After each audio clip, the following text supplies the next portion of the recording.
Okay, so we're going to move on to the berries. I didn't do all the petals in this, but that's okay. I think you get the picture. And what we're going to do this time is, it's not going to be so much dry brush as it's just not going to be a soaking wet brush. So you dip it in the paint.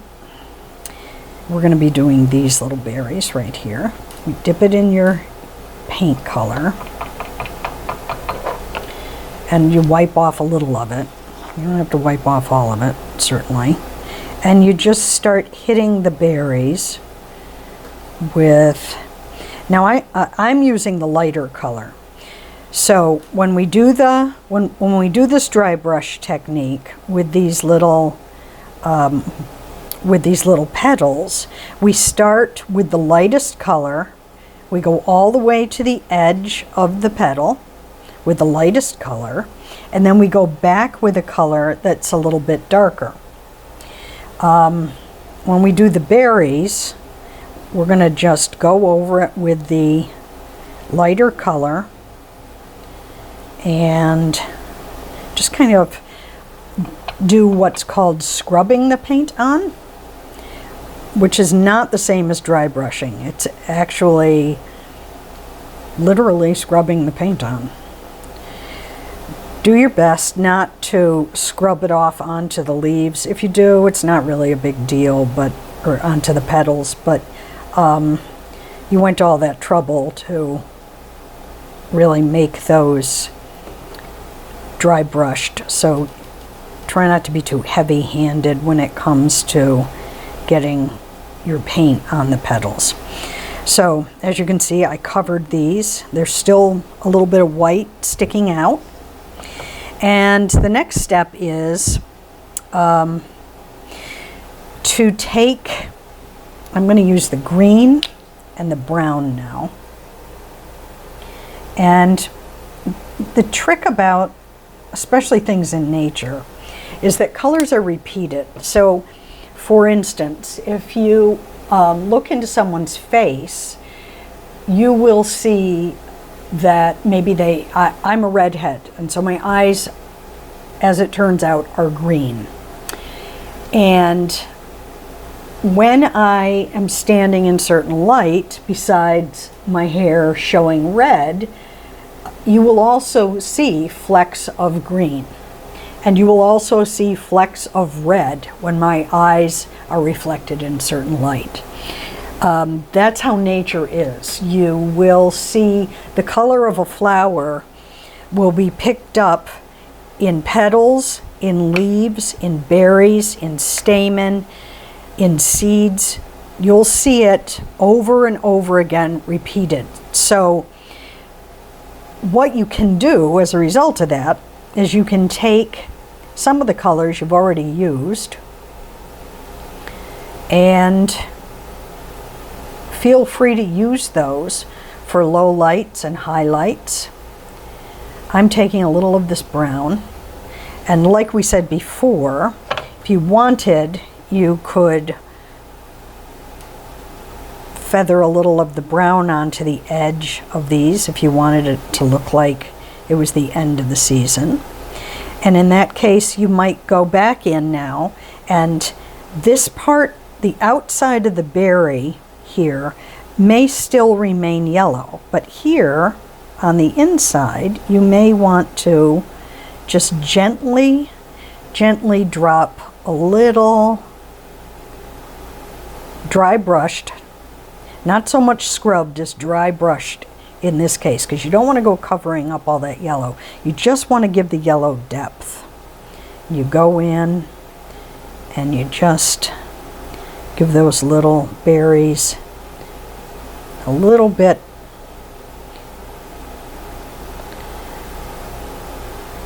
of shadow.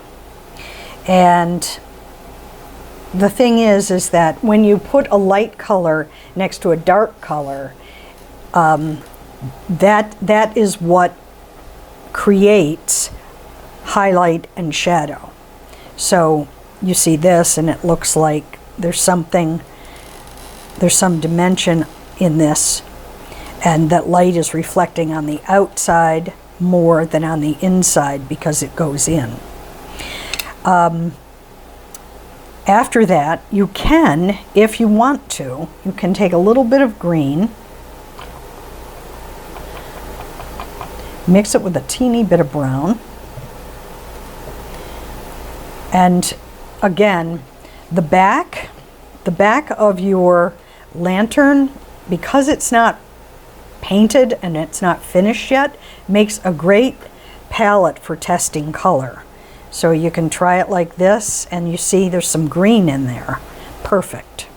So I might take and put a little green right around the edge here, just to give it, just to hit the berries a little bit, to give the edge of the spiral a little bit of that green, which, you know, you can always paint over, especially if you don't like it. But again, now that gives it more nuance. Okay, so I want to say that I did 3 different things here with these little lanterns. On this one, I used a heavier hand and I scrubbed the paint right into it. Some of the white shows through more than in other places. And this design is a little different.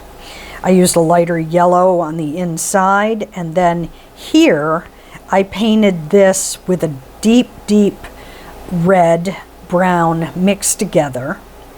And then I went and I stippled it with either the end of a brush, a toothpick, a stylus. You can use a pen that's dead and doesn't have any ink in it.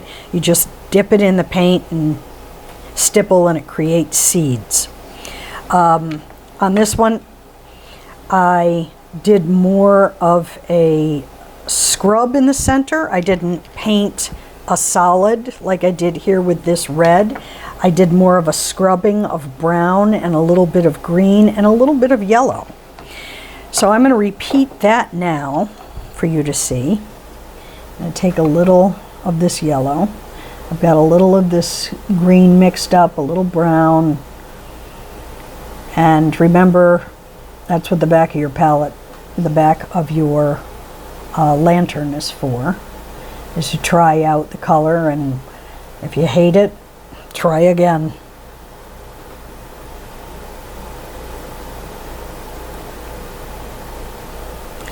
Okay, so I can already tell you this is probably going to be too green. Oh, I kind of like it. I might go and just add a teensy bit of brown to it. And let's see. Yep, okay. So now I'm going to go in here, and I'm going to, and it is green, more green than this one. That's okay. And I'm kind of scrubbing it on there, letting some of the white show through.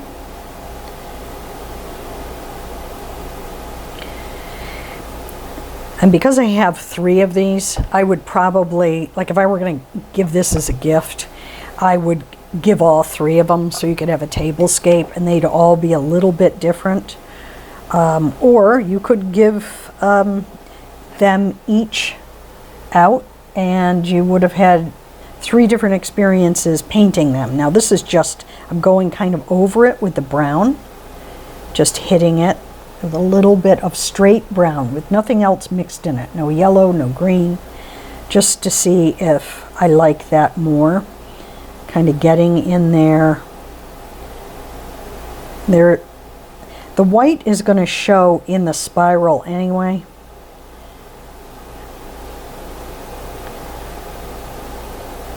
But there you go. So you can see that it's still kind of uneven in its color, which is great.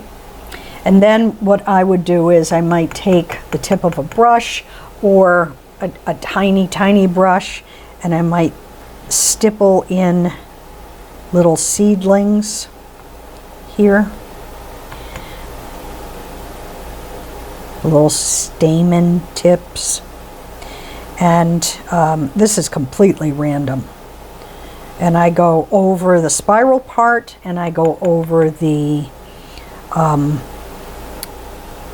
the crevice in the spiral as well. I just cover the whole thing. And I just keep going until it's all matched up like this. And if you find that something needs to be addressed, it's not intense enough for you, you can, rather than going back and starting all over, you can just go in and deepen your color a little bit to add a little excitement to it if you feel like it needs it. The other thing that I would definitely do is I would take, we used this the bright yellow on these berries, which is what we used on these little leaves, on these petals. I would maybe go in, get myself another yellow so that there was even depth within the the colors of the yellow. So now I'm going in and I'm stippling with my brush, and that's changing the yellow a little bit even. Maybe go over places where you feel like you were too heavy-handed with the darker color, and just kind of see what you come up with. What I also find is, if you don't know if you're done or not, walk away. Clean your brushes, walk away, go do something else, come back and take a look at it. And you'll get a better sense of if it needs something else, if it's not popping somewhere, if it needs to be more dynamic. Don't keep working. Go do something else. And sometimes it helps to go create something else. What you need at that point is a new perspective. I also want to just for a second talk about color choice. If you go with colors that are close in the scale with each other, like these, you're going to end up with something, even if it is sort of a fantasy, you're going to end up with something that looks a little bit more natural. If you go with colors that are wildly different, you'll end up with something that maybe looks a little bit more primitive and folk arty. And what I mean by that is I'm not talking about primitive or folk art in terms of elitism. I'm talking about the hard punch that you get when you see a piece of, let's say, Mexican folk art, and it's got wildly different colors put up against one another. That's a very exciting direction to go in. With a dry brushing technique, I would suggest you practice quite a bit, because that can get muddy fast. With something where the colors are very close on the color scale, like this, you're not going to have the same smack. So keep that in mind when you make your choices. Wildly different colors on the scale are also going to have more of a fantasy look to them. So if that's what you're going for, terrific. Then that's what you want also.